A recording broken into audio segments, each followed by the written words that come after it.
أعوذ بالله من الشيطان الرجيم. بسم الله الرحمن الرحيم. إذا زلزلت الأرض زلزالها وأخرجت الأرض أثقالها وقال الإنسان ما لها يومئذ تحدث أخبارها بأن ربك أوحى لها. بسم الله الرحمن الرحيم. إذا زلزلت الأرض زلزالها وأخرجت الأرض أثقالها وقال الإنسان ما لها يومئذ تحدث أخبارها بأن ربك أوحى لها. يومئذ يصدر الناس أشتاتا ليروا أعمالهم فمن يعمل مثقال ذرة خيرا يره ومن يعمل مثقال ذرة شرا يره. بسم الله الرحمن الرحيم. إنا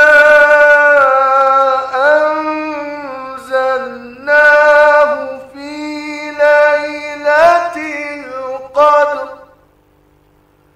وما أدراك ما ليلة القدر. ليلة القدر خير من 1000 شهر. تنزل الملائكة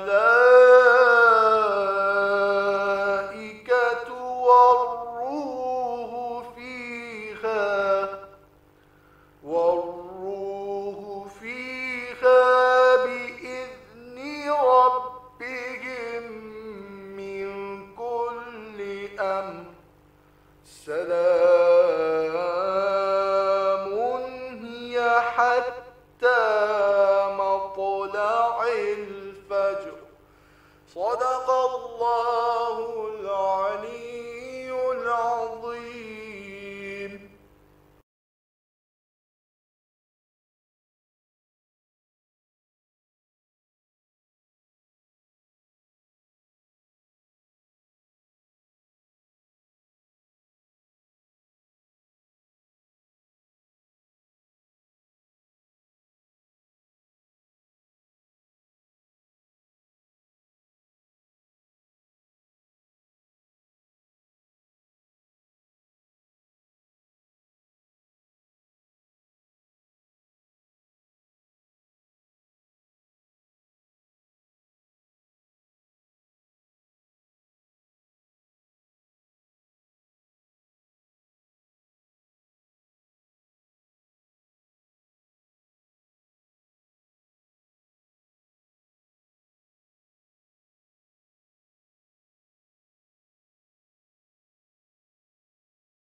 وهو المنان بفوائد النعم وعوائد مزيد والقسم ما اختلف عليه دهر فيختلف منه الحال ولا كان في مكان فيجوز عليه الانتقال. الصلاة والسلام على سيدنا ومولانا أبي القاسم محمد وعلى أهل بيته الطيبين الطاهرين لا سيما مولانا ومولى الكونين أبي الحسن والحسين أمير المؤمنين علي بن أبي طالب عليهما السلام. روحي وأرواح العالمين لتراب مقدمهم فداه ولعن الدائم على أعدائهم إلى قيام يوم الدين. رب اشرح لي صدري ويسر لي أمري واحلل عقدة من لساني يفقه قولي.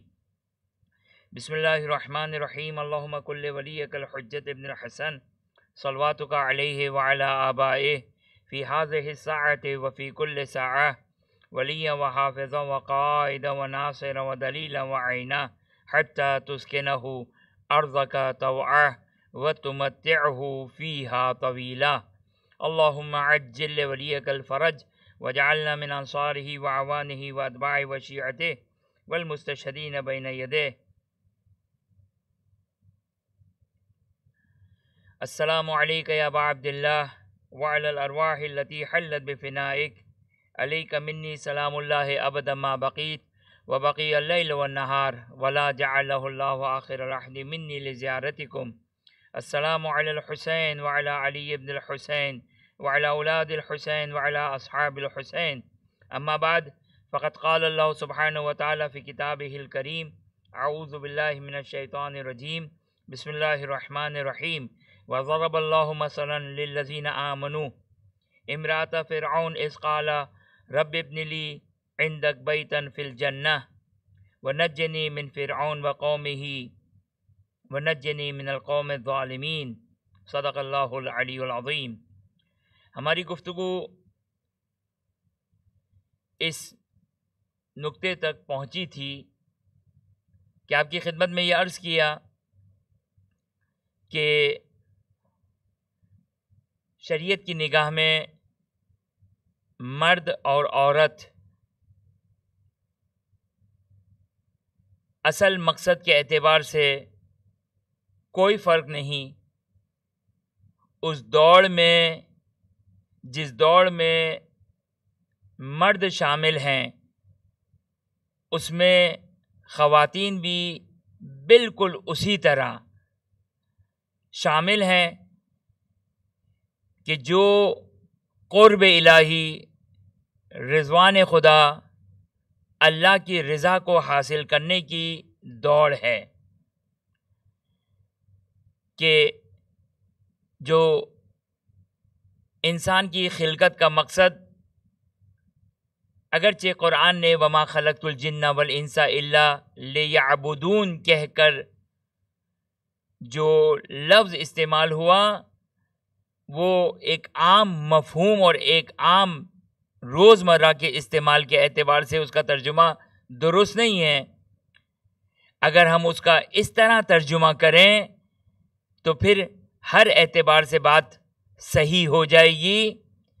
قرب معنی کریں، رضا الہی کا معنی کریں، یا اگر اس آیت کا اس طرح معنی کریں کہ جس طرح میں عام طور پر کرتا ہوں کہ وما خلقت الجن والانس الا لیعبدون، کہ خداوند متعال یہ کہتا ہے قرآن مجید میں کہ ہم نے جن اور انس کو خلق نہیں کیا مگر اس لیے عبادت کے لیے.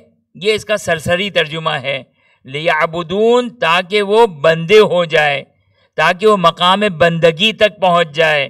کہ عبادت کو عبادت اسی لیے کہتے ہیں کہ وہ مقام بندگی کہ عبادت ایک ذریعہ ہے اس مقام بندگی تک پہنچنے کے لیے. لہٰذا مقام بندگی کہیں، رضا الہی کہیں، قرب خداوندی کہیں، یہ ہے در حقیقت انسان کی خلقت کا مقصد. انسان کی خلقت کا مقصد یہ دنیا نہیں ہے. ہمیں اس دنیا کے لیے خلق نہیں کیا ہے. اگرچہ کانٹرڈکشن، تضاد نہیں ہے کہ انسان اس دنیا میں زندگی گزارے، تارک الدنیا نہ ہو، دنیا کو ترک کرنے والا نہ ہو، اور ساتھ ساتھ قرب الہی، رضا الہی اور خدا کی خوشنودی کو حاصل کرے۔ ان کے درمیان تضاد نہیں ہے، کانٹرڈکشن نہیں ہے، اور در حقیقت یہی پل صراط ہے۔ اگر خداوند متعال نے ہمارے لیے یہ حکم عائد کر دیا ہوتا کہ جاؤ ایک قلعے میں اپنے آپ کو محصور کر دو، ایک قلعے میں اپنے آپ کو بند کر دو اور میری عبادت میں مصروف ہو جاؤ، یہ آسان کام تھا، یہ آسان کام تھا۔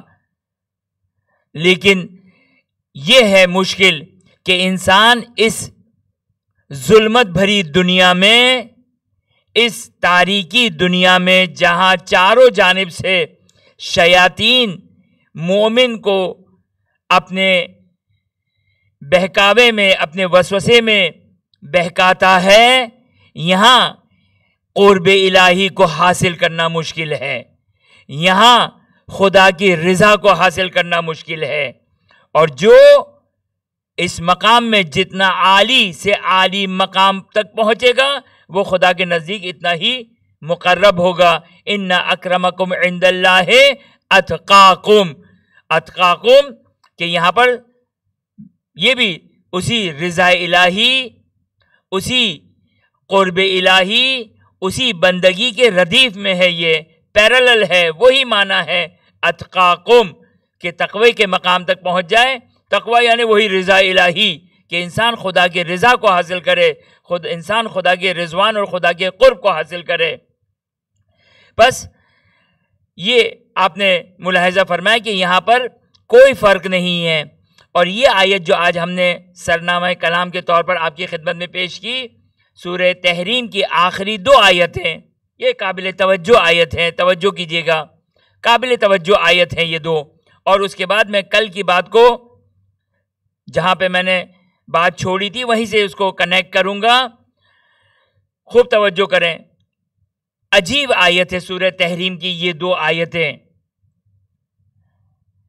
ضرب اللہ مثلا للذین آمنوا، عجیب، یعنی ابھی تک تو ہم خواتین کے لیے جسٹیفیکیشن کرنے کی کوشش کر رہے تھے، ابھی تک تو ہم خواتین کے لیے مقام اور منزلت کو ثابت کرنے کی کوشش کر رہے تھے، ابھی ہم مرتبہ خاتون کو مرد کے شرعی حقوق کے لحاظ سے کہہ رہا ہوں، شرعی اعتبار سے، دنیاوی اعتبار سے ہم نے اپنی ڈیفینیشن بنائی ہے کہ مرد آگے، خاتون آگے، مرد پیچھے، خاتون پیچھے۔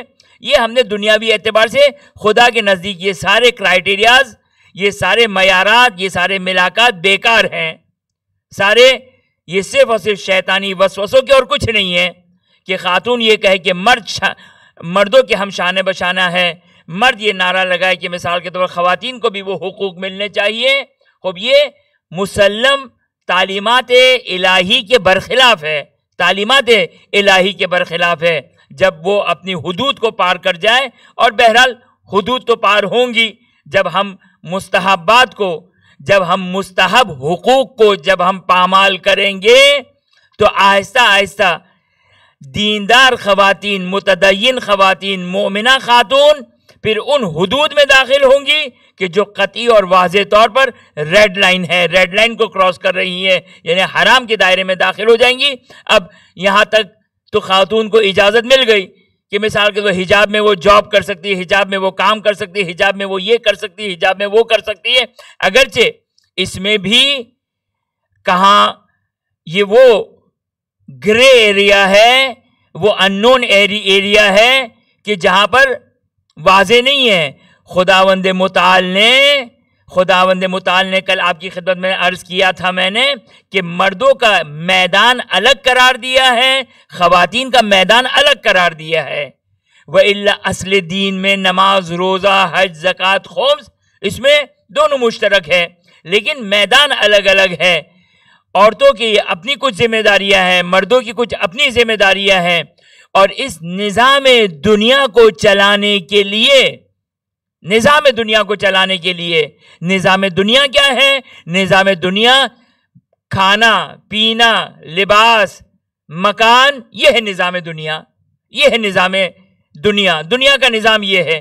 دنیا کے نظام کو چلانے کے لیے خداوند متعال یہ ایک، میں نے مردوں کے حساب سے کاؤنٹنگ کی، خواتین کے حساب سے گھر چلانا، بچے کو سنبھالنا، بچے کو شفقت دینا، بچے کے ساتھ مہربانی کرنا، بچے کی تربیت کرنا، کہ یہ کوئی کم بنیادی احکام نہیں ہے، یہ کوئی کم بنیادی مسئلہ نہیں ہے. یہ بھی بنیادی مسئلہ ہے، اہم ترین مسئلہ ہے. جہاں روزی رزق لباس گھر کے مسائل ہیں، وہاں پر خود وہ انسان اس قابل اس وقت ہوگا کہ کچھ کما سکے کہ جب وہ اس مقام تک پہنچے. اس مقام تک پہنچانے کے لیے بنیادی طور پر جو ذمہ داری ہے وہ خاتون کی ذمہ داری ہے کہ وہ اپنی شفقت، محبت، اپنی خصوصی طبیعت، جو اس کا خاص نیچر خداوند متعال نے اس عورت کے اندر قرار دیا ہے. اور آپ بخوبی جانتے ہیں کہ جب عورت گھر سے باہر نکلی، جب عورت معاشرے میں آئی، تو جو عورت کی طبیعت تھی، جو خداوند متعال نے عورت کی خصوصیت رکھی تھی، وہ مہر، وہ مہربانی، وہ شفقت، وہ رفقت، وہ محبت، واضح طور پر وہ کمی نظر آ رہی ہے. اب عورت ظاہر میں گیٹ اپ میں وہ عورت ہے، لیکن مزاجن وہ مرد کے مزاج کی طرف اس کی ڈیولپ ہو رہی ہے، اس کی ڈیولپمنٹ ہو رہی ہے.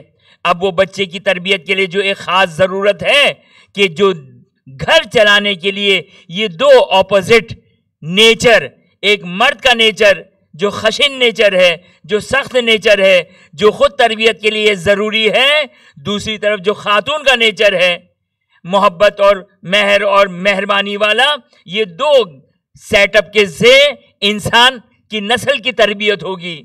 اب چاہے وہ انسان، ابھی ہم دنیاوی اعتبار سے گفتگو کریں، چاہے کافر نسل ہو، مسلمان نسل ہو، مومن نسل ہو، اس کے لیے یہ ضرورت ہے، اس کے لیے یہ ضرورت ہے کہ یہ دو اپوزٹ نیچر والے مل کر جو ہے وہ بچے کی تربیت کریں.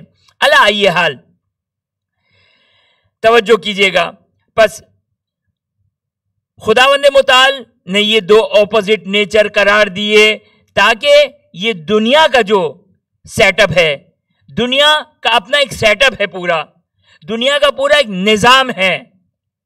اس نظام کو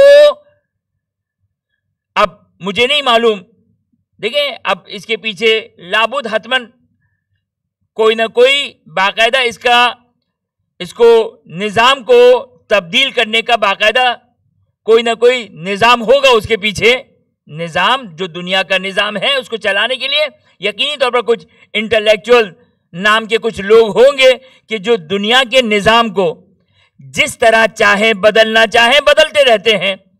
اور ہماری مسلمان قوم اس تحت اشراف میں ان کے قرار پاتے ہوئے، ان کی تعلیمات، ان کی ایڈورٹائزمنٹ، ان کا میڈیا، اس سے متاثر ہو کر ہمارا مرد بھی اس سے امپریس ہوتا ہے اور ہماری خاتون بھی اس سے امپریس ہوتی ہے، کہ جس کے نتیجے میں ہم آہستہ آہستہ دین کی تعلیمات سے دور ہوتے جا رہے ہیں. نہیں معلوم اس کا اینڈ کیا ہے، نہیں معلوم اس کا اختتام کیا ہے، نہیں معلوم یہ مسئلہ آگے جا کے کہاں جا کے یہ رکے گا.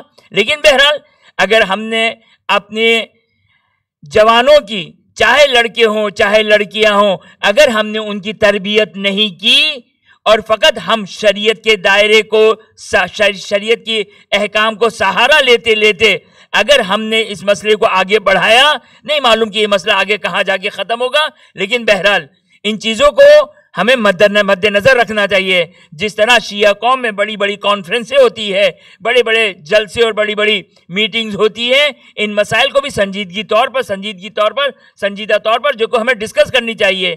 آج شیعہ قوم میں کتنی طلاقیں ہو رہی ہیں، آج شیعہ قوم میں کتنے گھریلو فسادات ہو رہے ہیں. میں نہیں کہتا ہوں کہ اس میں مردوں کا قصور نہیں ہے، مردوں کے لیے ایک الگ قابل توجہ ڈسکشن کی ضرورت ہے، ان کے لیے دوسرے انداز سے مسائل کو ڈسکس کرنے کی ضرورت ہے. لیکن جو ایک بہت بڑا رول ہے خواتین کا رول ایک اہم رول ہے. یعنی خود خاتون جانتی ہے کہ اس کی اسٹرینتھ کتنی ہے، اس کی طاقت کتنی ہے. خود خاتون جانتی ہے کہ اس کے اندر اس کے پاس یہ صلاحیت ہے کہ وہ اپنے شوہر کو کس حد تک کنٹرول کر سکتی ہے، کس حد تک اس کو قابو کر سکتی ہے. بہرحال یہ اب ساری وہ گفتگو ہے کہ جو ممبروں پہ شاید اس انداز سے گفتگو کرنا مشکل بھی ہے اور شاید کچھ حد تک میری بساط سے بھی بالاتر اور باہر ہوں. علی ای حال بس یہ ایک امپورٹنٹ مسئلہ ہے، ایک اہم مسئلہ ہے کہ جس کی طرف میں نے فی الحال فقط اشارہ کیا ہے. لیکن یہ جو ایک احساس کمتری خاتون کے اندر، کہ خود آپ کی خدمت میں کل میں نے ایک جملہ آپ کی خدمت میں عرض کیا تھا کہ خواتین کا، چاہے غربی خاتون ہو چاہے مشرقی خاتون ہو، ان کا یہ نعرہ کہ ہم مردوں کے برابر ہیں یا عورتیں شانہ بشانہ مرد ہیں، اس نعرے، اس سلوگن میں یہ بات واضح طور پر نظر آ رہی کہ خاتون کو ایک احساس کمتری ہے. یہ سلوگن، یہ نعرہ خود بلند بیان کر رہا ہے کیا؟ کہ عورت اپنے اندر کسی چیز کی کمی کو محسوس کر رہی ہے. لیکن در حقیقت یہ تعلیمات الہی سے ناآشنائی کا نتیجہ ہے. تعلیمات الہی سے اطلاع نہ ہونے، تعلیمات الہی سے مطلع نہ ہونے کی وجہ سے یہ احساس کمتری ایک خاتون محسوس کرتی ہے. آپ کی خدمت میں کل میرا خیال ہے میں نے روایت تو پوری بیان کر دی تھی. کل آپ کی خدمت میں نے جس روایت کی طرف اشارہ کیا کہ اس زمانے کی خاتون کو جو احساس کمتری تھی وہ آج والی خاتون کی احساس کمتری نہیں تھی. اس زمانے کی جو خاتون کو احساس کمتری تھی وہ یہ تھی کہ جب جہاد کا مقام اور مرتبہ بلند بیان ہوا اور وہ مردوں کے ساتھ مخصوص ہوا تو خواتین آئی ختمی مرتبہ صلی اللہ علیہ وآلہ وسلم کی خدمت میں اور آ کر سوال کیا، یا رسول اللہ ہم اس ثواب سے محروم ہیں. توجہ کیجئے گا، یہ ہے دینی فکر، یہ ہے الہی فکر، یہ ہے وہ فکر کہ جس کے لیے مرد اور عورتوں کو خلق کیا ہے خداوند متعال نے. اس دنیا کے لیے خلق نہیں کیا ہے. اس دنیا میں کون کتنا کماتا ہے، اس دنیا میں کالج یونیورسٹی میں کون پہلا نمبر حاصل کرتا ہے، اس کے لیے خلق نہیں کیا ہے. یہ ساری فری چیزیں ہیں، جنبی چیزیں ہیں، سیکنڈری ہے. دنیا کی حیثیت ایک سیکنڈری ہے. سیکنڈری بھی ایسی سیکنڈری کہ اگر دین کے ساتھ دور دور سے بھی اگر اس کا ٹکراؤ ہو تو اسے قربان کرنا ہوگا. لہذا خداوند متعال نے مرد و عورت کو اس دور کے لیے نہیں خلق کیا کہ کون زیادہ کماتا ہے، کون زیادہ کسٹمر لے کر آئے، کون زیادہ پیسہ لے کر آئے، کون زیادہ اسکول کالج یونیورسٹی میں پرسنٹیج لے کر آئے، نمبر لے کر آئے، پوزیشن لے کر آئے. اب یہ صرف ایک مجازی کرائیٹیریا ہے. یہ ایسی چیزیں ہیں کہ جو لا حاصل ہے، بلکہ اس کی وجہ سے اس کے منفی اثرات ہیں وہ اپنے مقام پر. پس توجہ کیا آپ نے کہ جو اصل مقصد ہے وہ ہے رضا الہی، قرب الہی. وما خلقت الجن والانس الا لیعبدون. اب یہ آیت توجہ کیجیے گا، یہ آیت کی جس کو ہم نے سرنامہ کلام قرار دیا، توجہ کریں. خاتون کو احساس کمتری کے بجائے وہ صرف خاتون نہیں، ابھی میرے مخاطب صرف خاتون ہے کیونکہ خواتین کی مجلس ہے، ورنہ مرد حضرات ہمیں در حقیقت ہمارے سارے ایفرٹس، ہماری ساری کوششیں، ہماری ساری کی ساری قدرت اور ہماری ساری کی ساری محنتیں اس لیے اس چیز میں صرف ہونی چاہیے کہ اپنی عقل کو استعمال کریں، اپنی قدرتوں کو استعمال کریں.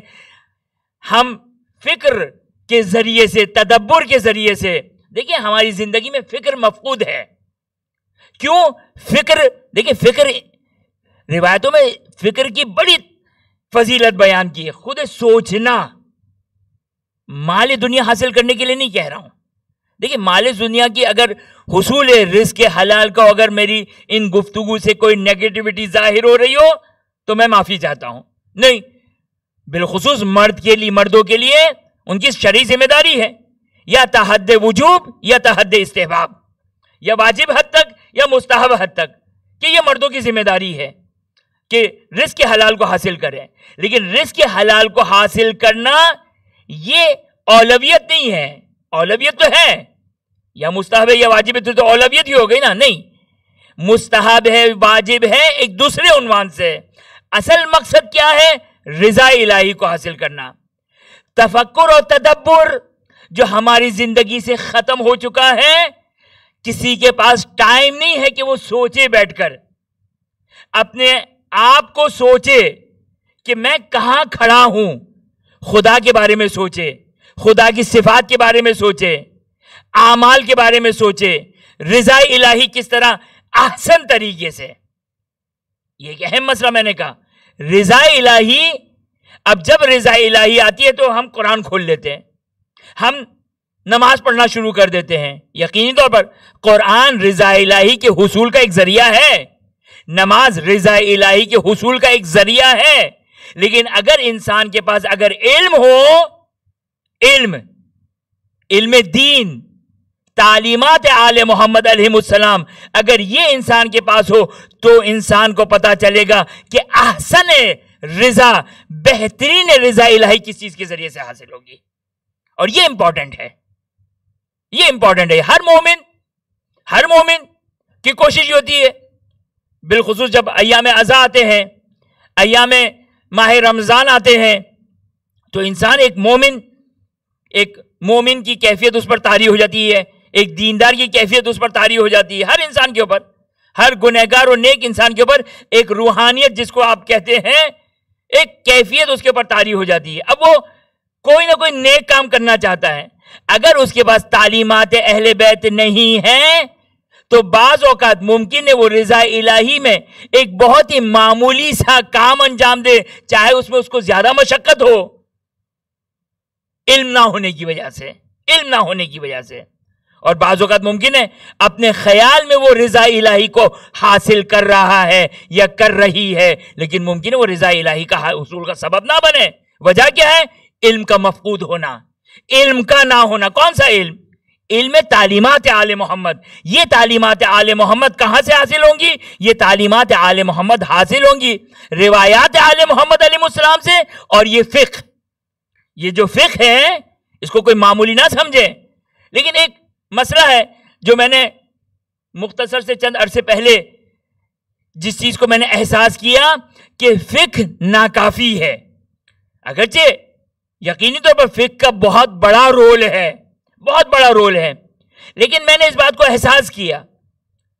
اب میں نہیں چاہتا ہوں کہ میں کوئی نعوذ باللہ من ذالک خدا نہ خواستہ مرجع کے مد مقابل آ کر کوئی بحث کرنا چاہوں, نہیں. ایک ہے روش. دیکھیں, فقہ ہماری زندگی کی بنیاد ہے, فقہ ہماری زندگی کی بنیاد ہے. اگرچہ ابھی ہم توحید کے مرحلے میں بہت پیچھے ہیں, امامت شاید ایک حد تک, باقی تمام اعتقادات میں بھی شاید ہم بہت حد تک پیچھے ہیں. کون سے اعتقادات؟ معاشرتی اعتقادات کی بات نہیں کر رہا ہوں, معاشرتی رسم و رواج کی بات نہیں کر رہا ہوں. وہ اعتقادات جو ائمہ اطہار علیہ السلام کی روایات میں آئی ہیں, روایات اہل بیت اطہار علیہ السلام میں جو ہے وہ اعتقادات آئے ہیں. میں آج ہی ایک نکتہ سوچ رہا تھا کہ یہ جو ایام ہیں, کاش ان ایام میں صرف اور صرف مصائب پڑھے جاتے ہیں, صرف اور صرف مصیبت حسین اور مصیبت خانواد حسین کو پڑھا جاتا. اور یہی مجلس حقیقی ہے, یہی حقیقی مجلس ہے. لیکن افسوس کا مقام کیا ہے؟ افسوس کا مقام یہ ہے کہ چونکہ ہم سال بھر تعلیمات آل محمد علیہ السلام سے دور رہتے ہیں, لہذا اس کا فائدہ اٹھاتے ہوئے ہم نے کہا کہ مومن تو انہی 10 دن میں آتا ہے, مومن تو 10 دن ہی فقط اس کے پاس ہے دین حاصل کرنے کے لیے. لہذا یہ ایک سیٹ اپ بن گیا کہ 10 دن, اب چاہے کوئی بھی زبان کا مومن ہو, چاہے اردو زبان کا مومن ہو, عرب زبان کا مومن ہو, فارسی زبان کا مومن ہو, کسی زبان کا مومن ہو, یہ مومن یہ 10 دن دین حاصل کرنا چاہتا ہے. رسول خدا صلی اللہ علیہ وآلہ وسلم یہ فرماتے ہیں 23 سال 23 ایئرز, اور 23 ایئرز فقط محرم کے دنوں میں نہیں, رمضان المبارک کے مہینوں میں نہیں, پورا سال رسول خدا صلی اللہ علیہ وآلہ اپنے اصحاب کے درمیان بیٹھے ہوئے ہیں, 3 وقت یا 5 وقت نماز کے اوقات میں جو وہ مومنین اور مسلمانوں سے ملاقات ہو رہی ہے، وہ رسول یہ کہہ رہے ہیں خطبہ غدیر میں کہ میں اس محدود، اس کم وقت میں کل دین بیان نہیں کر سکتا ہوں، لہٰذا میں تمہیں اپنا نائب، اپنا خلیفہ، اپنا جانشین علی ابن ابی طالب علیہ السلام کی ولایت کا اعلان کرتا ہوں، لہٰذا دین ان سے حاصل کرنا، دین اس سے حاصل کرنا۔ تو دین یا زرارہ کے بقول، زرارہ ظاہراً یا محمد ابن مسلم کے بقول، یہ ابن رسول اللہ 40 سال، اگر میں اشتباہ نہ کروں 40 سال سے میں حج کے مسائل، صرف حج کے مسائل پوچھ رہا ہوں، وہ آج تک ختم نہیں ہوئے۔ تو اگر ہم چاہیں کہ محرم کے ان 10 دنوں میں کل دین سیکھ لیں تو یہ دین کی مظلومیت ہے۔ اللہ یہ حال، میں جو آپ کی خدمت میں نقطہ بیان کرنے جا رہا تھا کہ یہ 10 دن اگر مخصوص قرار دیتے تھے، اور یہ اس وقت ہو سکتا تھا کہ جب ہم 365 دن یعنی سال کے باقی دنوں میں، اگر ہم سال کے باقی دنوں میں اگر دین خدا حاصل کرنے کے لیے اپنی زندگی کو وقف کر دیتے تو ان دنوں کو حق یہ تھا کہ اس میں سوائے مصیبت حسین اور آل محمد علیہ السلام کی مصیبت کے علاوہ کچھ نہیں پڑھنا چاہیے تھا۔ لیکن یہ بھی ضروری ہے، اوجب الواجبات میں سے کب توحید سمجھیں گے، کب رسالت سمجھیں گے، فقہ کا بیان تو مجالس میں نہیں ہوتا ہے، لیکن باقی دین کہ جس کے کم از کم آؤٹ لائنز ہم کب پڑھیں گے۔ بہرحال یہ ایک مسئلہ ہے کہ جو قابل غور مسئلہ ہے۔ خوب یہ فقط میں نے اپنا درد دل بیان کیا، کوئی امید نہیں ہے کہ یہ میرے اس کہنے کی وجہ سے معاشرے میں کوئی تبدیلی واقع ہو جائے گی، ایک درد دل تھا جو آپ کی خدمت میں نے عرض کر دیا۔ توجہ کیجئے گا، آئیے اس نقطے کی طرف کہ توجہ کیجئے گا، قرآن کی آیت سورہ تحریم کی سیکنڈ لاسٹ آیت، عجیب آیت ہے۔ ابھی تک ہم خاتون کو جسٹیفائی کر رہے تھے، خاتون کو ہم اوپر لانے کی کوشش کر رہے تھے، یعنی ہم بھی اس میں گرفتار کہ خاتون کے لیے کسی طرح احساس کمتری کو دور کریں۔ یہ آیت ملاحظہ فرمائیے، ضرب اللہ مثلا للذین آمنوا، خداوند متعال ایک مثال دے رہا ہے۔ سورہ تحریم میں ایک دفعہ کافروں کے لیے مثال دی،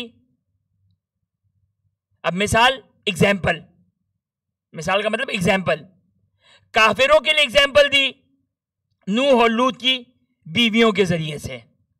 اس کے بعد کا یہ جملہ آخری 2 آیتیں، ضرب اللہ للذین آمنوا، اب خداوند متعال ایمان لانے والوں کے لیے مثال دے رہا ہے، ایگزامپل نہیں کہا خداوند متعال ایمان لانے والیوں کے لیے ایگزامپل دے رہا ہے، نہیں، ایمان لانے والے۔ اب وہ ایمان لانے والے چاہے مرد ہو چاہے وہ ایمان لانے والی عورتیں ہوں، ضرب اللہ مثلا للذین آمنوا، للذین آمنوا، مثال ایگزامپل کے طور پر کس کا ذکر ہو رہا ہے؟ کسی نبی کا ذکر نہیں ہو رہا ہے۔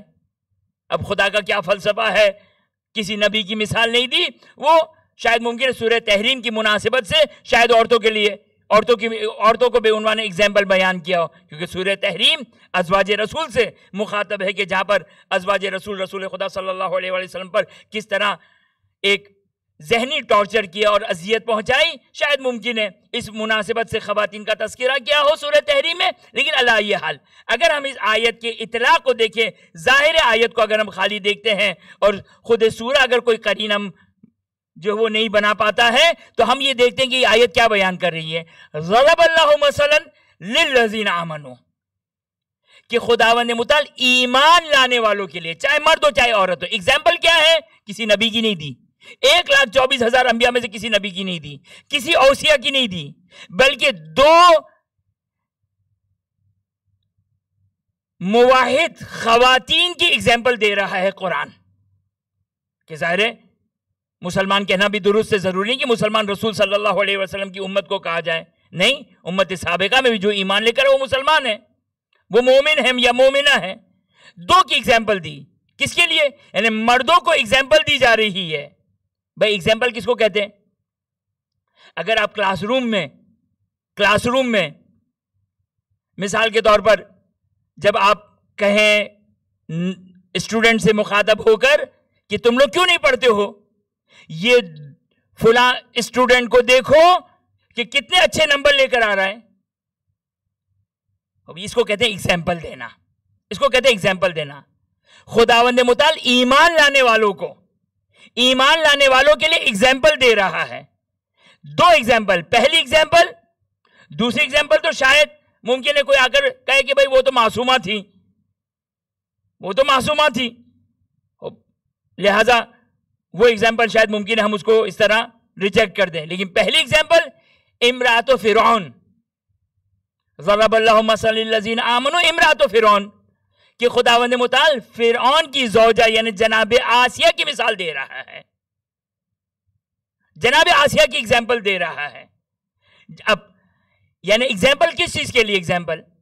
اب دیکھیں ہر شخص، ہر انسان کا امتحان، ہر انسان کا امتحان، اس کا امتحان ایک خاص میدان میں ہوتا ہے، ایک خاص حیثیت سے ہوتا ہے. میرا امتحان کسی اور طرح ہے، آپ کا امتحان کسی اور طرح ہے، مرد کا امتحان کسی اور طرح ہے، عورت کا امتحان کسی اور طرح ہے. آج کی عورت کا امتحان کسی اور طرح ہے، قدیم زمانے کی عورتوں کا امتحان کسی اور. ہر فرد وقت بھی چھوڑ دیں، زمان بھی چھوڑ دیں، مکان بھی چھوڑ دیں، ہر فرد کا امتحان مختلف ہے. اس کے سرکمٹنس کیا ہے، اس کا ماحول کیا ہے، وہ کس ماحول میں گرا ہوا، اس کا اس طریقے سے امتحان ہوگا. لہذا کوئی یہاں پر یہ نہ تصور کرے کہ ہمیں حضرت آسیہ کی طرح کوئی امتحان دینا ہے اور یہ رضا الہی کو حاصل کرنا ہے، نہیں.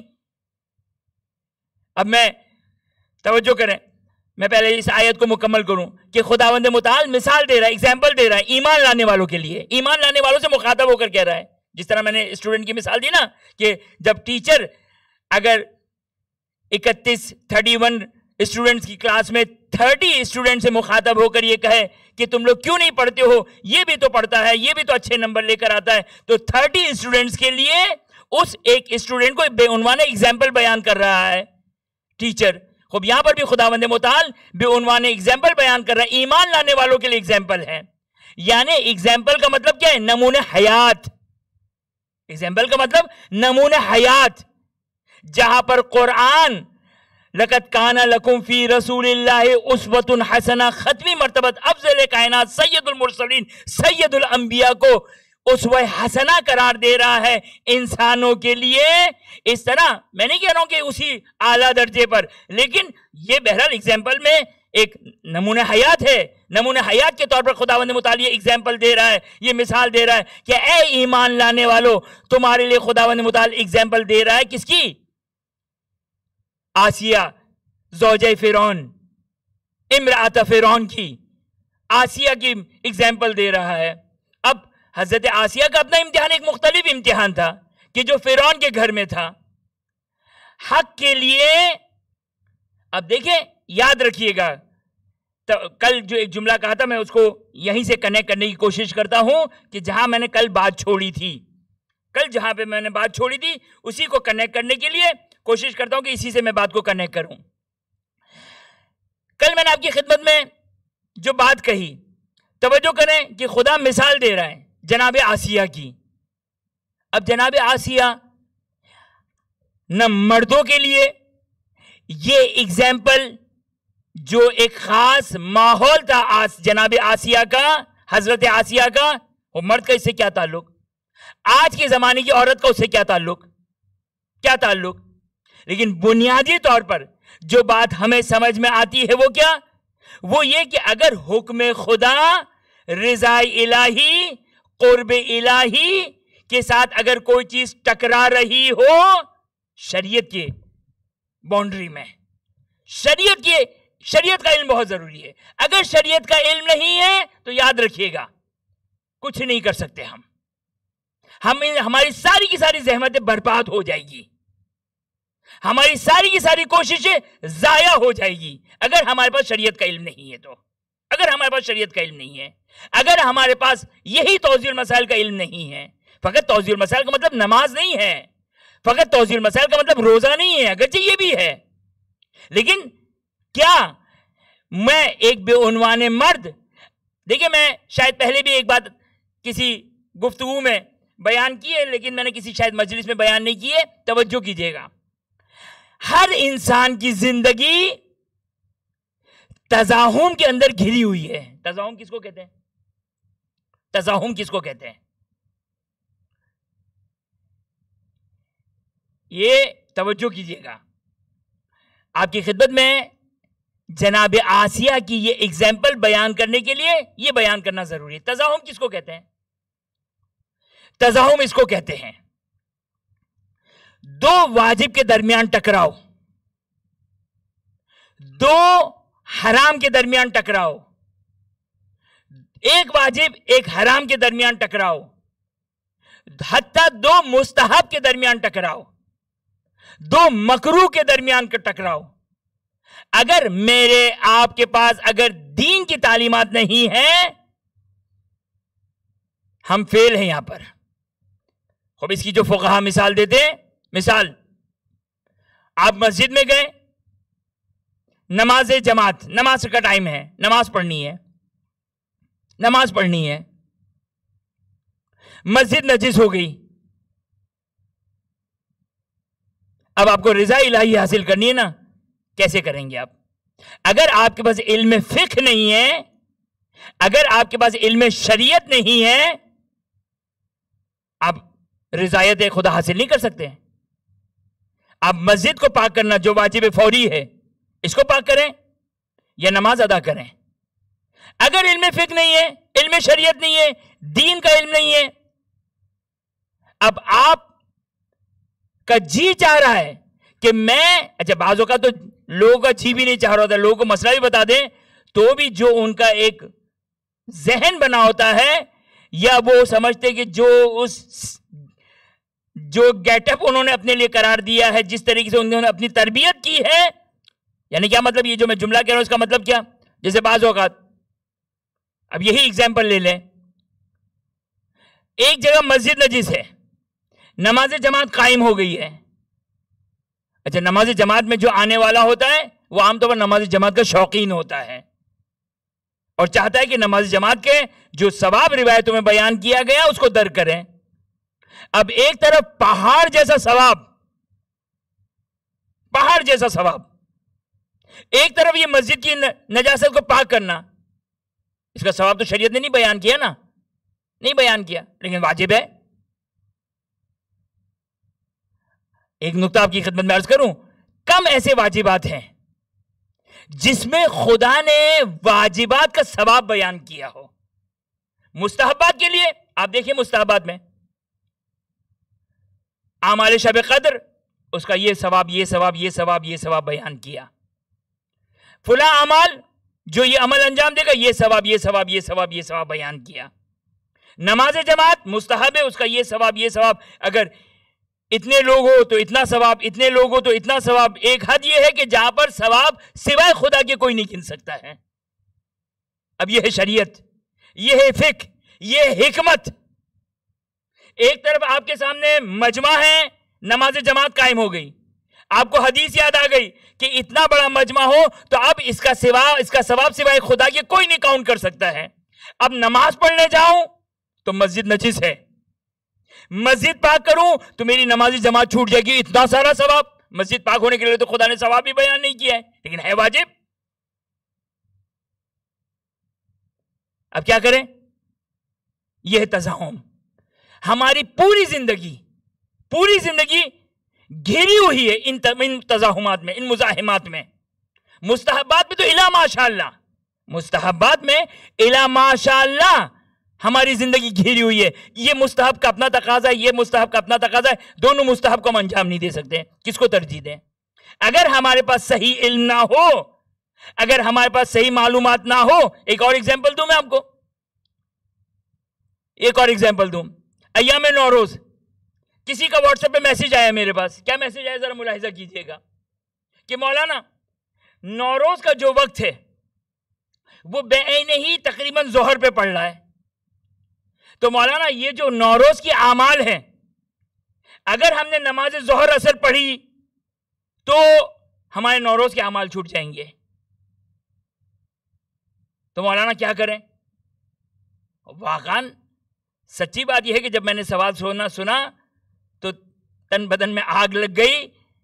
اور بہرحال سوال کرنے والے کا قصور نہیں ہے، یہ قصور ہمارا ہے کہ ہم نے دین بیان نہیں کیا، ہم نے شریعت بیان نہیں کی، ہم نے نماز کی فضیلت بیان نہیں کی، ہم نے اول وقت نماز کی فضیلت بیان نہیں کی، ہم نے نماز کی امپورٹنس بیان نہیں کی۔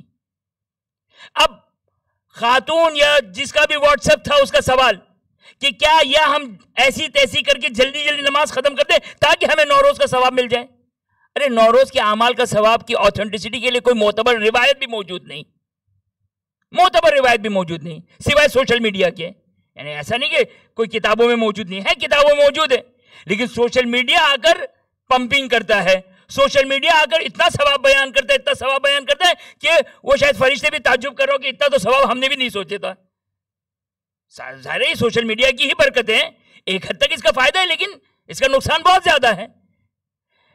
اول وقت نماز، اول وقت نماز کہ معصوم کی حدیث ہے کہ ظاہراً رسول خدا صلی اللہ علیہ وآلہ وسلم سے کہ آپ صلی اللہ علیہ وآلہ وسلم ارشاد فرماتے کہ میں یہ چاہتا ہوں، رسول فرماتے صلی اللہ علیہ وآلہ، میں یہ چاہتا ہوں کہ جب نماز کا وقت داخل ہو تو خدا کی بارگاہ میں سب سے پہلے میری نماز پہنچے، سب سے پہلے میری نماز پہنچے۔ یہ اول وقت کی فضیلت۔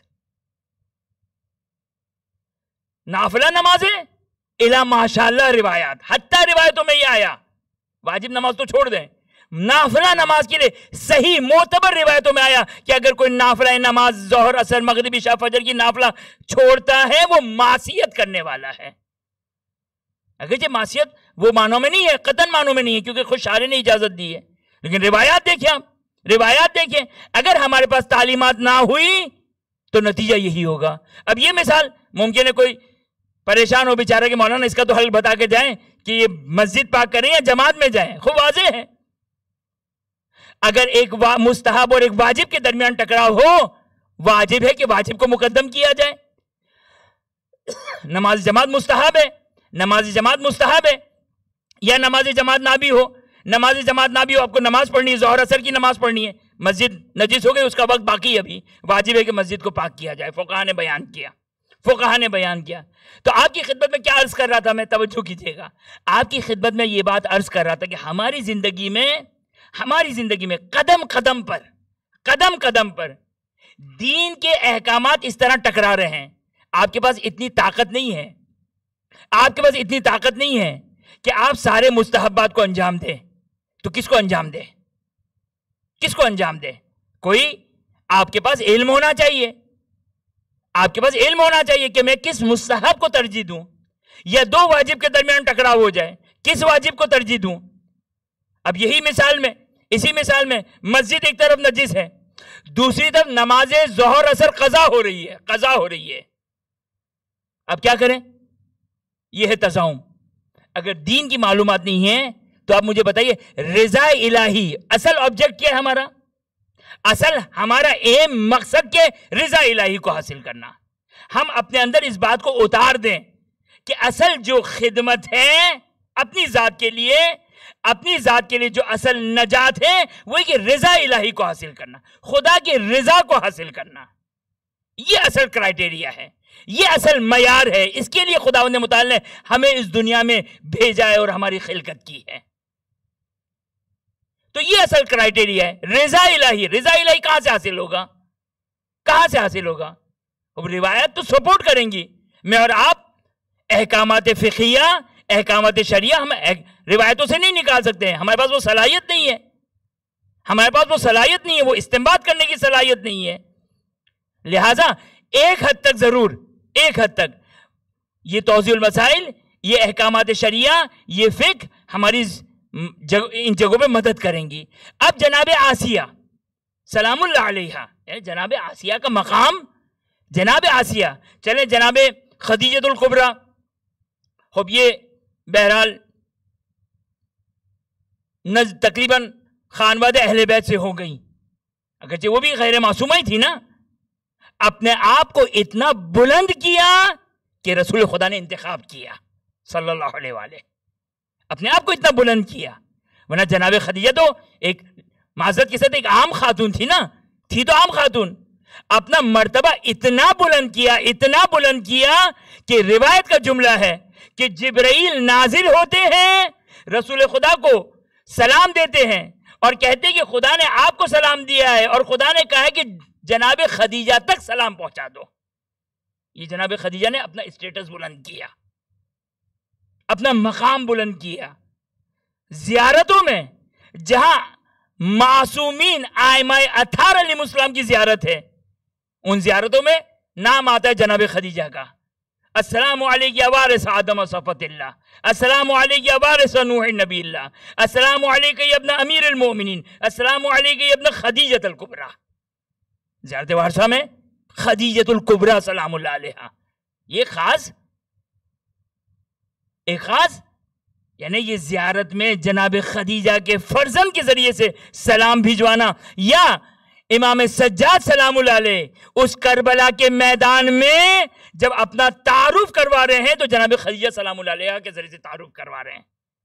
تو یہ تو جناب خدیجہ تو غیر معصومہ تھی نا, ڈائریکٹ تو خاندان آل محمد علیہ السلام سے ڈائریکٹ تو نہیں ہے, جس طرح جناب زینب کبریٰ سلام اللہ علیہ ہیں, جس طرح جناب صدیقہ کبریٰ شہزادی کونین سلام اللہ علیہ ہیں, جس طرح جناب معصوم حکم سلام اللہ علیہ ہیں, جس طرح جناب ام کلثوم ہے, کہ یہ ڈائریکٹ اہل بیت اطہار علیہ السلام سے تعلق ہے. لیکن جناب آسیہ, جناب خدیجہ سلام اللہ علیہما, کہ یہ تو ڈائریکٹ کوئی نہ معصومہ تھی, مقام عصمت تک پہنچ گئی ہو تو اللہ بہتر جانتا ہے, لیکن ظاہری طور پر تو وہ ایک عام خاتون تھی. لیکن اپنا مقام اتنا بلند کیا, اپنا اسٹیٹس اتنا بلند کیا, رضا الہی کے اس مقام تک پہنچ گئے کہ خداوند متعال, پتہ نہیں میں نے جملہ یہ کہا یا نہیں کہا, لیکن دوبارہ اگر کہہ چکا ہوں تو دوبارہ سن لے, کہ خداوند متعال آسمانوں پر خدیجہ سلام اللہ علیہ کے ذریعے سے فرشتوں کے درمیان فخر و مباحت کر رہا ہے, فخر و مباحت کر رہا ہے جناب خدیجہ کے ذریعے سے. لیکن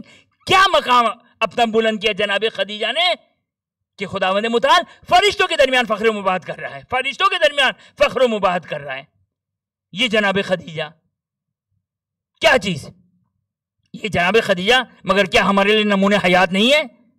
اگرچہ قرآن نے ضرب اللہ مثلا کسی مصلحت کی وجہ سے جناب خدیجہ کا تذکرہ نہ کیا ہو, خدا بہتر جانتا ہے کہ کیوں جناب خدیجہ کے ذریعے سے نہیں کیا. جس طرح ممکن ہے وہی وجہ ہو, جس طرح آل محمد علیہ السلام کا نام نہیں لیا, شاید اسی وجہ سے جناب خدیجہ کا نام نہیں لیا. جس طرح آل محمد سے حسد کرنے والے موجود تھے اور ہیں, اسی طرح جناب خدیجہ سلام اللہ علیہ سے بھی لوگ حسد کرنے والے اور ان سے عداوت رکھنے والے موجود ہیں. لہٰذا جس طرح آل محمد علیہ السلام کا ان حاسدین کی وجہ سے ذکر نہیں کیا ہو, ممکن ہے اس وجہ سے جناب خدیجہ کا بھی ذکر نہ کیا ہو. لیکن یہ ملاحظہ کرنے والا نقطہ ہے کہ جناب خدیجہ سلام اللہ علیہ کا وہ مقام. اسی طرح جناب مریم بنت عمران, جناب مریم بنت عمران, ممکن جناب مریم بنت عمران کے بارے میں یہ کہا جائے کہ وہ تو معصومہ تھی, وہ تو معصومہ تھی. لیکن اگرچہ قرآن نے, توجہ کیجئے گا, انشاءاللہ وہ کل آپ کی خدمت میں جناب مریم بنت عمران کے بارے میں بیان کروں گا, لیکن جناب آسیہ زوجہ فرعون, آسیہ زوجہ فرعون, اور عجیب روایتوں میں ہے کہ رسول صلی اللہ علیہ وسلم کی اس دنیا میں 9 بیویاں تھیں. اب یہ تاریخ کے اعتبار سے جو بیان ہے اس میں یہ بیان ہے کہ رسول خدا صلی اللہ علیہ وسلم کی جنت میں فقط 2 زوجات ہیں, ایک جناب خدیجہ الکبریٰ اور جناب آسیہ. یعنی ایک کافر گھر میں پلنے والی خاتون حکم خدا کے سامنے حصول رضا الہی کے لیے, حصول قرب الہی کو حاصل کرنے کے لیے کتنی بڑی قربانی دی. خب تاریخ مجھے بیان کرنے کی ضرورت نہیں ہے, لیکن ہمیں جناب آسیہ کی تاریخ یقینی طور پر پڑھنی چاہیے. لیکن اس کو ہم 100% اپنی زندگی پہ امپلیمنٹ نہیں کر سکتے ہیں, کیونکہ وہ جس سرکمٹنس میں تھی, وہ جس ماحول میں تھی, وہ شاید ہمارے لیے اس کا اپلیکیشن نہ ہو, امپلیمنٹیشن نہ ہو. لیکن جو اصل مقصد ہے وہ رضا الہی کو حاصل کرنا, قرب الہی کو حاصل کرنا. وہ اس وقت تک نہیں حاصل ہو سکتی ہے قرب الہی جب تک ہمارے پاس علم نہ ہو. اگرچہ یہ بات کہہ دوں, بہت ساری چیزیں, ایسا نہیں کہ ہمارے پاس جتنا علم تھا ہم نے سب عمل کر لیا, نہیں, بہت ساری ایسی چیزیں جو ہمیں معلوم ہونے کے باوجود اس پر ہم نے عمل نہیں کیا. کہ انشاءاللہ کل انشاءاللہ اس کی کچھ ایگزامپلز اور کچھ مثالیں آپ کی خدمت میں پیش کروں گا کہ بہت ساری ایسی چیزیں, شکر, صبر, توکل, اس کا علم نہیں ہے ہمارے پاس, اچھی طرح علم ہے, پھر بھی ہم بے صبری کرتے ہیں, پھر بھی ہم عدم توکل ہی کرتے ہیں، خدا پر توکل نہیں کرتے ہیں، پھر بھی ہماری شکر کی وہ کیفیت نہیں ہے. شکر پہ میں نے باقاعدہ گفتگو کی ہے کہ شکر سجدہ شکر کو نہیں کہتے ہیں. شکر الحمدللہ کے الفاظ کو زبان سے ادا کرنے کو خالی نہیں کہتے ہیں، بلکہ وہ قلبی کیفیت کا نام ہے. شکر اس قلبی کیفیت کا نام ہے جو خدا کی نعمت کے سامنے انسان خاضع اور خاشع ہو کر خدا کا شکر ادا کرتا ہے. اس کو کہتے ہیں شکر. اپنی زندگی میں ہم نے کتنا شکر کیا، ٹائم ہی نہیں ہمارے پاس، فرصت ہی نہیں ہے ہمارے پاس، ہماری زندگی میں ان چیزوں کے لیے ٹائم نہیں ہے. اللہ ای حال انشاءاللہ اس سلسلے میں مزید ہماری گفتگو رہے گی کہ خاتون، خواتین، عورت کوئی فرق نہیں ہے، مرد سے ان کا کوئی فرق نہیں ہے رضا الہی کو حاصل کرنے کے لیے. اور یہ قرآن کی بہترین 2 آیتیں، سورہ تحریم کی 2 آیتیں، جہاں ایمان لانے والوں کے لیے، کہ اگر ہم یہ کہیں کہ یہاں پر ایمان لانے والوں سے مراد مرد و عورت ہے، اگر خالی خاتون ہو تو بھی ہمارے لیے کوئی مذائقہ نہیں ہے کہ خداوند متعال 2 عورتوں کے ذریعے سے خواتین کے لیے اگزامپل دے رہے ہیں، لیکن ظاہری طور پر بعید نہیں ہے، یا بعید نہیں تو کم از کم شاید کے طور پر ہم یہ کہہ سکتے ہیں کہ خداوند متعال جو ہے وہ ایمان لانے والوں کے لیے اگزامپل دے رہا ہے. کس کی اگزامپل دے رہا ہے؟ جناب مریم کو چھوڑ دیجیے، وہ شاید معصومہ تھی، ممکن ہے ہم اپنے آپ کو فارغ کر لیں اور اپنے شانوں کو ہلکا کر دیں یہ کہہ کر، اپنی ذمہ داری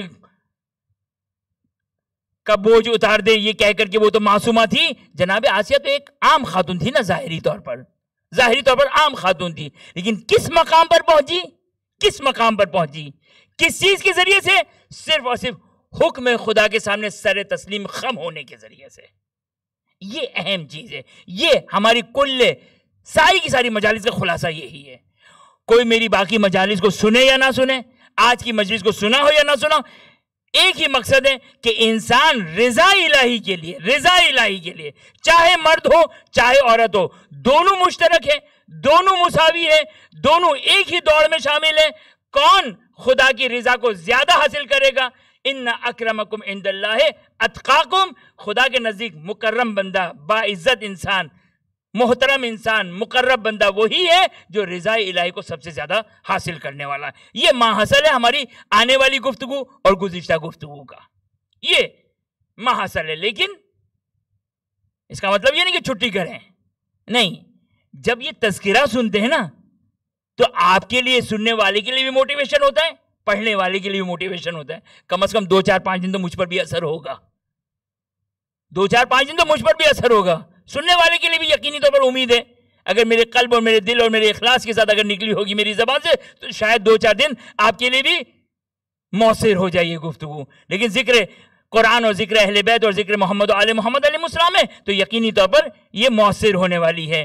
پس انہی خواتین میں کہ جن کا تذکرہ ہوا اور کل میں نے آپ کی خدمت میں تذکرہ کیا، شہزادی زینب سلام اللہ علیہا، کہ میں 2 دن سے خصوصی طور پر سوچ کر آئے کہ جناب خدیجہ، جناب زینب کبریٰ سلام اللہ علیہ پر گفتگو کروں گا، لیکن اتفاق سے موقع نہیں ملا. انشاءاللہ العزیز کل ہماری گفتگو میں کوشش کروں گا کہ جناب زینب کبریٰ سلام اللہ علیہ کہ مفصل تذکرہ ہے ان کا، کہ صحیح ہے. توجہ کریں، اگر خدا انسانوں کے لیے، ایک گنہگار انسان کے لیے رسول کی زندگی کو نمونہ حیات قرار دے سکتا ہے تو جناب زینب کبریٰ سلام اللہ علیہ خواتین کے لیے، مردوں کے لیے بالکل نمونہ حیات ہے. اور جو کل میں نے آپ کی خدمت میں بیان کیا تھا، ارادہ تھا کہ اس نقطے کو ہی بیان کروں، لیکن بعد میں جو وہ فرصت نہیں ملی، وقت میں فرصت نہیں ملی، وہ بات بھی باقی رہ گئی کہ یہ جو میں نے بات کہی تھی، کیا بات کہی تھی؟ کہ جن کی زندگی ہمارے لیے نمونہ حیات ہے ان کی زندگی میں 2 پہلو ہیں. 2 پہلو ہیں. ایک پہلو کیا ہے؟ ایک پہلو عمومی پہلو ہے، عمومی پہلو ہے، اور ایک خصوصی پہلو ہے کہ انشاءاللہ کل گفتگو کی تھی، انشاءاللہ آنے والی کل میں انشاءاللہ گفتگو کریں گے اسی موضوع کے اوپر. لیکن انسان اس مقام تک پہنچ جائے، اس مقام تک پہنچ جائے کہ رضا الہی، دیکھیں رضا الہی ایک وسیع مفہوم ہے، ایک وسیع مفہوم ہے، ایک طویل مفہوم ہے. ایک 2 روپے صدقہ دے کر بھی خدا کی رضا حاصل ہوتی ہے، اور انسان اپنے نفس کو، اپنی جان کو قربان کر کے بھی خدا کی رضا کو حاصل کرتا ہے. تو یہ بھی رضا الہی، وہ بھی رضا الہی، لیکن رضا الہی یقینی طور پر فرق ہے. کہیں رضا الہی ایسی ہوتی ہے کہ وہاں پر قرآن کی آیات نازل ہو جاتی ہیں، فرشتے نزول کرتے ہیں. لہذا جس طرح ہم دنیا میں کم کے اوپر اکتفا نہیں کرتے، قلیل کے اوپر اکتفا نہیں کرتے، اس کے اوپر اکتفا کریں یا نہ کریں یہ کوئی مسئلہ نہیں ہے، لیکن اصل مقصد یہ ہے کہ انسان رضا الہی میں جتنا زیادہ سے زیادہ رضا الہی کو حاصل کر سکتا ہے، قرب الہی کو حاصل کر سکتا ہے. خوب یہ دوڑ ہے، یہ ایک دوڑ ہے کہ انسان اس رضا الہی کو حاصل کرے کہ جس میں ہمیں خاندان محمد و آل محمد علیہ السلام نظر آتے ہیں کہ کس طرح اپنی زندگی کو صرف اور صرف رضا الہی کے لیے. مگر کیا آل محمد دنیا میں نہیں تھے؟ مگر کیا محمد و آل محمد اور ان کا خانوادہ اس دنیا میں کھاتا پیتا، رہائش، لباس، ضرورت نہیں تھی، حیات کی ضرورت نہیں تھی؟ یہ سب تھی ظاہری طور پر، لیکن سب کچھ قربان، سب کچھ قربان. جب خدا کے رضوان کی بات آئی، خدا کے رضا کی بات آئی، خدا کے دین کی بات آئی، اور انہی ہستیوں میں واقعاً شہزادی زینب کبریٰ سلام اللہ علیہا، شہزادی زینب کبریٰ سلام اللہ علیہا.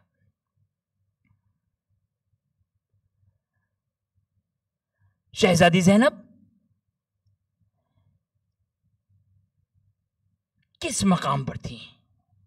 انشاءاللہ وہ آپ کی خدمت میں عرض کروں گا. جو بعض روایتوں سے دیکھیں، ہم نے امامت کے اوپر گفتگو بچپن سے سنی ہے. توحید سے زیادہ، رسالت اور نبوت سے زیادہ، دوسرے تمام مسائل سے زیادہ، سب سے زیادہ جو ہم نے گفتگو سنی وہ ہے امامت. لیکن یہ آپ کی خدمت میں عرض کر دوں، ہم نے امامت کی الف بے بھی نہیں پڑھی، ہم مقام ولایت کی الف بے بھی نہیں جانتے ہیں. الف بے جس کو کہتے ہیں نا، یہ کوئی مبالغہ رائی نہیں ہے، یہ کوئی مبالغہ رائی نہیں ہے. ایک ہے الفاظ، ایک ہے الفاظ، ایک ہے حقیقت. میں حقیقت کی تو بات ہی نہیں کر رہا ہوں.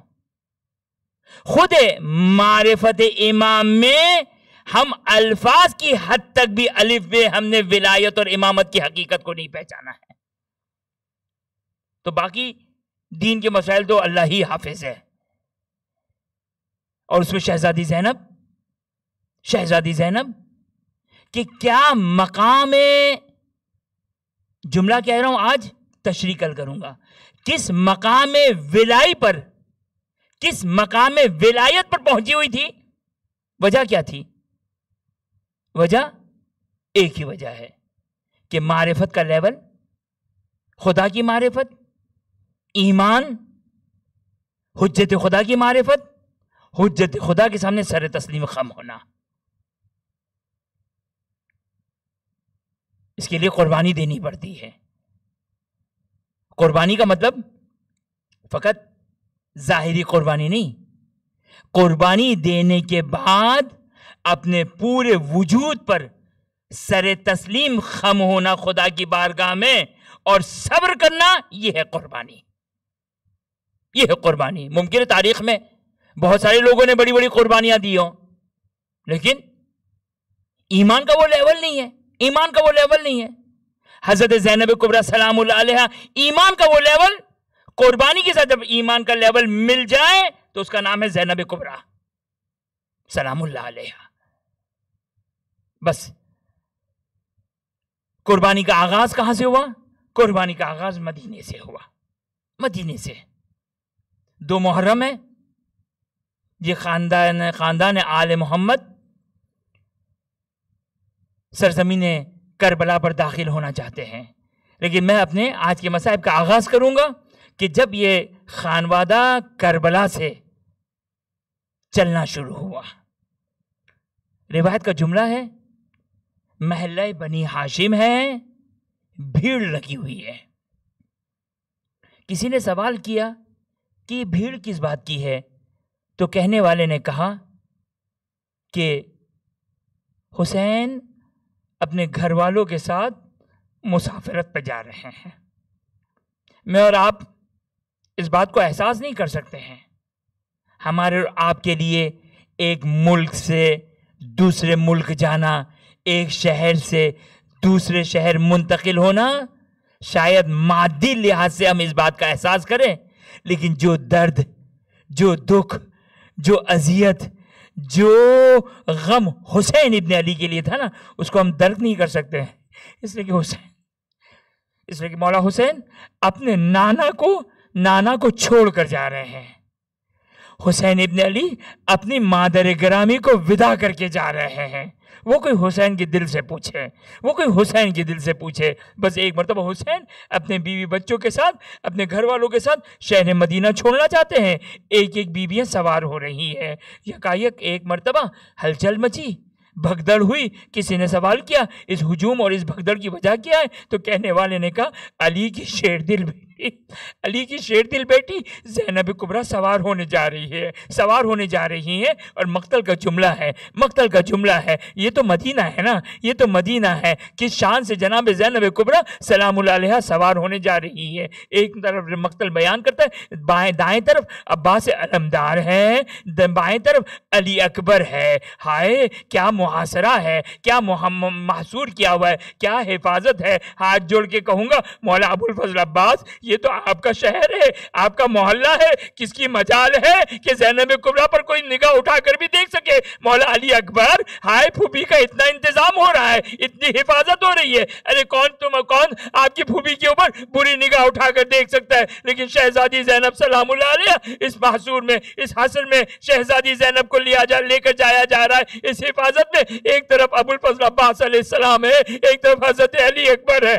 مقتل کا عجیب جملہ ہے، حسن کی یتیم نشانی، ہائے قاسم ابن حسن کیا کر رہے؟ ایک مرتبہ نامحرموں کے مجموعوں کو دور کر رہے، دور ہو جاؤ۔ ہائے قاسم کو فکر ہے اس بات کی کسی نامحرم کی نگاہ میری پھوپھی کی چادر پہ بھی نہ پڑ جائے۔ ہاتھ جوڑ کے کہوں گا شہزادے قاسم، ہائے چاچا پھوپھی کی چادر کی اتنی فکر ہے، اس وقت آپ کا کیا عالم ہوتا اگر آپ شام غریبہ کربلا کی سرزمین پر ہوتے ہیں، یا 11 محرم کو آپ کربلا کی سرزمین پر ہوتے، کیا آپ کی پھوپھی، آپ کی ماں، آپ کی بہنیں وغیرہ بے مخنا و چادر نرغہ آدھا میں ہے؟ شہزادی زینب اس وقت گھوڑے پر اس حال میں سوار ہو رہی ہے، نہ علی اکبر ہے نہ عباس ہے، بے مخنا و چادر ہے، ہاتھوں کو باندھا ہوا ہے۔ اے قاسم سلام اللہ علیہ، آپ پر ہمارا سلام ہو، آپ کی غیرت پر ہمارا سلام ہو۔ لیکن بس ایک مرتبہ شہزادی زینب سوار ہونے جا رہی، جیسے ہی اپنے محمل کے قریب پہنچی، ایک مرتبہ فاطمہ کا لال حسین آگے بڑھا، زانو سے زینہ بنایا، بڑی شان سے شہزادی زینب کو سوار کیا۔ ایک مرتبہ شہزادی زینب سوار ہو گئی۔ ایک مرتبہ شہزادی زینب نے محمل سے اپنا سر نکالا، نگاہوں کو نکالا، نگاہیں دوڑائی تو ایک مرتبہ دیکھا ایک گوشے میں فاطمہ کا لال حسین بیٹھے ہوئے ہیں، اپنے زانوں پر سر رکھے ہوئے زاروں کا دار گریا کر رہے۔ ایک مرتبہ شہزادی زینب نے کہا مقتل کا جملہ ہے، ایک مرتبہ شہزادی زینب نے کہا بھیا آپ کو ماں کے حق کی قسم دیتی ہوں، کس چیز نے آپ کو رلا دیا؟ ایک مرتبہ مولا کہتے زینب آج تو بڑی شان سے ہائے بڑی شان سے سوار ہو رہی، لیکن 11 محرم جب آئے گی، ہائے 11 محرم کو زینب کبریٰ مقاتل بیان کرتے ہیں۔ ایک منٹ دائیں طرف دیکھا، بائیں طرف دیکھا، نہ عباس ہے نہ اکبر ہے نہ حسین سوار کرنے کے لیے۔ بس عزادارو یہ کاروان مظلوم ایک مرتبہ مدینے سے چلا، مختلف منازل سے گزرتے ہوئے ارے سرزمین کربلا پہ داخل ہوا۔ ایک مرتبہ حیوان بھی سمجھ گئے اب کرب و بلا میں ہم داخل ہو گئے، حجت کو تمام کرنے کے لیے مقاتل بیان کرتے۔ مولا نے 7 گھوڑوں کو تبدیل کیا، لیکن کسی طرح بھی مولا کی سواری حرکت نہیں کر رہی۔ ایک مرتبہ لوگوں سے سوال کرنا شروع کیا، اس سرزمین کا نام کیا ہے؟ کسی نے کہا غازریہ ہے، کسی نے کہا شت فرات ہے، کہتے کسی نے کہا اس زمین کو کرب و بلا کہتے ہیں۔ بس یہ سننا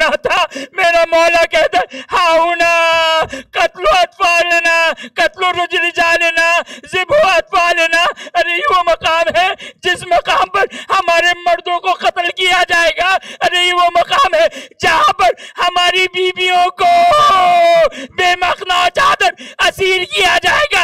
اس کے بعد عجیب جملہ کا ہاں ہونا ذبحات والنا، یہی وہ مقام ہے جہاں ہمارے بچوں کو ذبح کیا جائے گا۔ ارے مجھے تاریخ میں کہیں نہیں ملا، تاریخ میں نہیں ملا حسین کے اس لشکر میں کوئی بچہ ذبح ہوا ہو سوائے ایک مثال کے، اس مثال کا نام ہے علی اصغر۔ ارے جب حسین اصغر کو پانی پلانے آئے 3 بال کا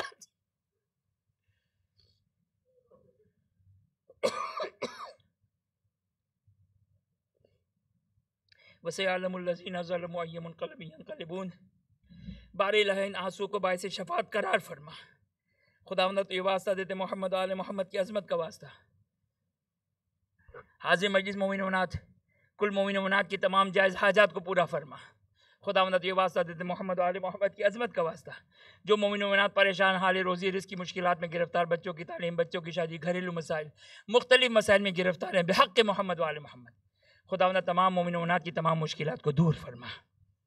خداوند جو مومن و منات حج و زیارات کے مشتاق ہیں، بالخصوص زیارت سید الشہداء کے، خداوند تمام مومن و منات کو اپنے گھر و اہل بیت اطہار علیہ السلام کی زیارت نصیب فرما۔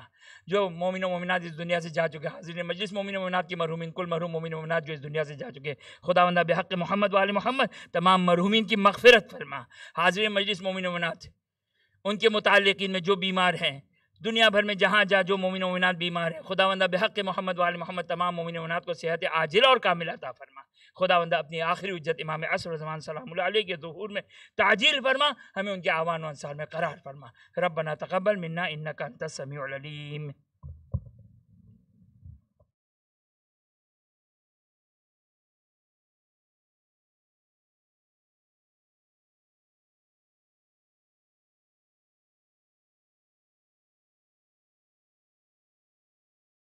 السلام عليك يا أبا عبد الله، السلام عليك يا ابن رسول الله، السلام عليك يا ابن أمير المؤمنين، السلام عليك يا ابن فاطمة الزهراء سيدتي نساء العالمين، السلام عليك يا أبا عبد الله، وعلى الأرواح التي حلت بفنائك، عليك مني سلام الله أبدا ما بقيت وبقي الليل والنهار، ولا جعله الله آخر اللهد مني لزيارتكم. السلام على الحسين وعلى علي بن الحسين وعلى أولاد الحسين وعلى أصحاب الحسين.